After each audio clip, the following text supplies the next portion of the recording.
আইস BNP আমাদেরকে মূল্যায়ন করে না। তা তুই একটা রিক্সাওয়ালা, তুই কি রাজনীতি করবো? জামাত ইসলাম তাদেরকে নেতাদেরকে মূল্যায়ন করে, কর্মীদেরকে মূল্যায়ন করে। জামাত ইসলাম কোনো একটা রেখে তাদের বিরুদ্ধে খারাপ নয়। এখন যারা চাঁদাবাজি, যারা 5 তারিখ বাড়াইছে তাদেরকে লাউড়ি দিয়ে তারাই চাঁদাবাজি করাইতেছে।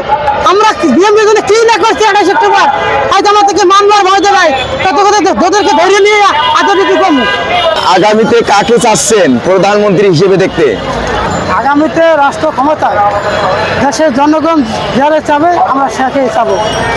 আমরা 28 সেপ্টেম্বর বিএনপির জন্য কি না করছি, রাজপথে খাটছি, আওয়ামী লীগের নির্যাতন হয়েছি, ছাত্রলীগের নির্যাতন হয়েছি, পুলিশের নির্যাতন হয়েছি, র্যাবের নির্যাতন হয়েছি। নির্যাতন হয়েও আমরা 28 সেপ্টেম্বর মাঠে কাজ করছি, মাঠ ছাইরে আমরা যাই নাই। বিএনপির 28 সেপ্টেম্বর হাজার হাজার নেতাদেরকে ধরে এনেছে। আমরা তাদেরকে দলটাকে ধরার জন্য আমরা রাজপথে খাটছি। ঢাকা শহরের যত রিক্সাওয়ালারা খাটছে, কি দেখাচ্ছে তাদের জন্য। আইস আমাদেরকে বিএনপি মূল্যায়ন করে না। মূল্যায়ন করে কাদেরকে? যারা 5 তারিখ আইছে তাদেরকে মূল্যায়ন করে।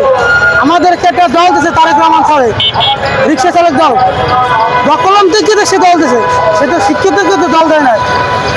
দল বিপদে হাসিনা গেছে দেখে এখন আমাদেরকে তার নেতারা মূল্যায়ন করে না। মূল্যায়ন করে নাকি? 5 তারিখ বাড়াইছে, তার মামা হয়েছে, খালু হয়েছে, ভাগ্নে হয়েছে, হবতো হয়েছে, চাঁদাতো হয়েছে। এগুলো তো 28 সেপ্টেম্বর ছিল না মাঠে।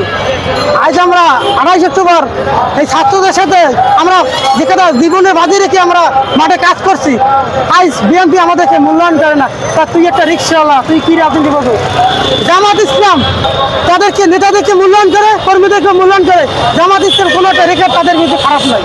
যেখানে বিএনপি কর্মীদেরকে মূল্যায়ন করবে না, সেখানে বিএনপি কখনো রেখার তাদেরকে ভালোবাসা দেবে না।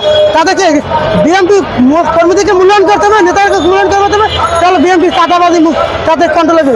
এখন যারা চাঁদাবাজি, যারা 5 তারিখ বাড়াইছে তাদেরকে লাউড়ি দিয়ে তারাই চাঁদাবাজি করাইতেছে। আমরা বিএনপির জন্য কি না করছি 28 সেপ্টেম্বর, আজ আমাদেরকে মামলার ভয় দেখায়, তত কথা ওদেরকে ধরে নিয়ে আদালতে কম। আজ আমাদেরকে মামলার ভয় দেখায়, যেখানে আওয়ামী লীগ মামলার ভয় দেখাইছে, সেই কারণ তার নেতারা আমাদেরকে ভয় দেখায় বিএনপি। আমরা বর্তমান বলতে চাই, রিক্সা চালকদেরকে যখন অপমান করছে, তারা ক্ষমতা আসছে কি করবে আমরা এখন বুঝি।